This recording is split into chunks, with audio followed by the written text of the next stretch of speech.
মনে রাখতে হবে যে ভেনিজুয়েলার পতন একদিনে হয়নি। বিশ্বের সবচেয়ে বড় প্রমাণিত অয়েল রিজার্ভ থাকার পরেও আর রাজনৈতিকভাবে একসময় ল্যাটিন আমেরিকার ইন্সপিরেশন হলেও ধীরে ধীরে একনায়কতন্ত্র, দুর্নীতি, অব্যবস্থাপনা এবং আন্তর্জাতিক আইসোলেশনের কারণে ভেনিজুয়েলা ভেঙে পড়ে। 2013 এর পর নিকোলাস মাদুরো ক্ষমতায় আসার পর থেকে সামাজিক অবকাঠামো, হেলথ কেয়ার, খাদ্য নিরাপত্তা সব কিছু ধসে যেতে থাকে। তার উপর আমেরিকান স্যাংশন দেশটির ইকোনমিকে আরও পঙ্গু করে ফেলে।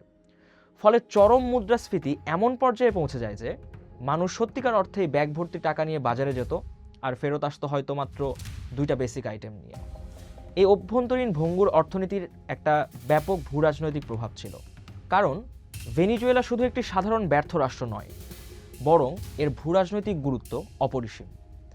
এর অয়েল করিডোর, ক্যারিবিয়ান নৌ যোগাযোগ এবং আটলান্টিকের সাথে সংযোগ সবই আমেরিকার সাউদার্ন ফ্ল্যাঙ্কের জন্য সেন্সিটিভ এরিয়া। তার ওপর রাশিয়া ও চায়না দুই দেশই ভেনিজুয়েলাতে বিলিয়ন ডলারের বিনিয়োগ করেছে।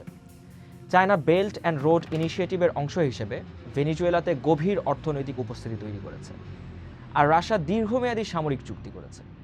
অর্থাৎ ভেনিজুয়েলা এক সময়ে হয়ে উঠেছিল আমেরিকার নিজস্ব গোলার্ধের ভেতরে মার্কিন বিরোধী কৌশলগত ঘাঁটি।